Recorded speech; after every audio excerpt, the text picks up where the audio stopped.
start cussing him out. We need a good congressman. We need somebody who tells the truth. Where are you folks from? Denmark Township. Denmark Township. Richville area. All right. You guys? Township here in County. All right. Fantastic. Are you a victim of PA 295? Absolutely. Another one. Me too. I'm from Midland, but my heart belongs to Huron County. I'm here advocating for the Hawks. Great. So you mean environmentalists can have issues with industrial wind too? Oh, there's many of us. We're just not as well funded as anyone else. Well, fantastic. Thanks for coming. Where are you from, sir? From Lake Township, Blue Coletta. Uh-huh. You got concerns about industrial wind? Too much. Too much. We've already got them and nothing we could do at this point. Mm-hmm. And now are they closing coal plants like crazy all across the state? We came up and there was not one turning. Not one windmill in Huron County or down in Munger. There was not one turning. So all the turbines spinning today are... These plants that they're getting rid of, I don't know how they're going to keep up. So. Mm-hmm. So with all those turbines there today, they were all actually consuming fossil electricity today, weren't they? Yeah, absolutely. Huron County. There's going to be quite a few. Well, and it's... Yeah. So we stick to name source. Yeah, that's right. I just wanted for a first-hand perspective for the exact arguments that reasons for opposition to no kind of. I think so, yeah.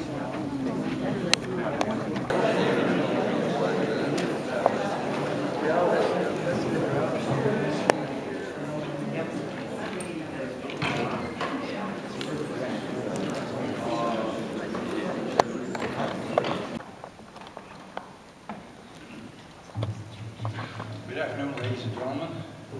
I want to thank the people for coming and the board here for this on this afternoon. I come from a farming background, up in Huron County, where there's approximately 200 turbines right now. My family's farmed here for over 130 years, starting out in the Perrysville area. They cleared the land, picked the stones, tiled a lot of land. What's happening now, turbines are coming in with this transmission loop.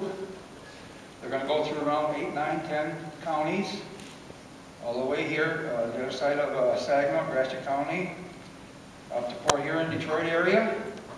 And they're going to take out a lot of land, cover a lot of land that will never be farmed again. We voted on 25 to 25. It got turned down by over 1 million votes. At the same time, in Huron County, we took and had the vote on 25-25, and there was 11,780 no votes to 3,420 yes votes. Money, but I'm sure it didn't come from subsidies or the federal government or out of our pockets. Why are we paying this $3 that they're using and saying they're contributing? Here are the figures. A 3-month bill, 250 million customers, approximately, DT consumers. That's $7.5 billion per month, just in your utility bills that doesn't have a thing to do with your utilities, but your so-called contributions. That comes out to 42 months that they've been collecting it. That comes to a grand total of $315 million that they've collected. A turbine on an average is costing around $3 million. Huron County's got close to 100. You figure it out. We paid for it, not the energy companies. Also, under the Public Act 295 that was signed into law, the act known as the Clean Renewable Energy Effect, established a renewable energy standard for the state of Michigan. The renewable energy standard requires Michigan electric providers to achieve retail supply portfolio that includes at least 10%. It does not say the consumers. It says the providers. Yes, a lot of people argue, well, we're going to pay for it one way or the other. But by God, they're taking it out of my pocket. They're taking it out of your pocket. from Bay County, Merritt Township. I come from a farming family, but I work in the public sector. We, the residents of Michigan, excuse me, hope that you will hear our voice. Last November, we voted overwhelmingly to defeat Proposal 3, which would have raised the renewable energy standards to 25% for the power companies. We, the residents, cannot all come again to public hearings across the state, scheduled between 1 and 5 p.m. to express our voices over and over.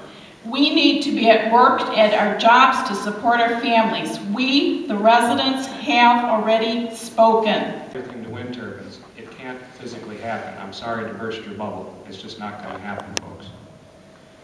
To be able to compete in the world marketplaces, we need cost-effective, reliable energy sources. Governor Snyder wants to make this a good state for manufacturing.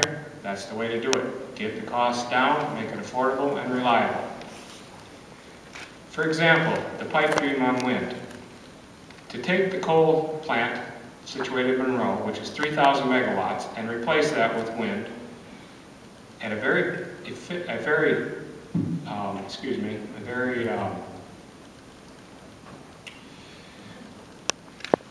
not realistic, I guess is the best way to put it, not realistic factor of 30%, would take a land mass of 3.37 times Huron County, carpeted with 2 Vestas V100s, 1.8 megawatt turbines per square mile, at a cost to the taxpayers and ratepayers of $16.6 billion, without including the needed infrastructure, such as our transmission line that we're footing the bill for now, known as the Thumb Loop from Bay City to Port Huron, which is costing us between $550 and $700 million, so that DTE and their buddies can ship the power out of here.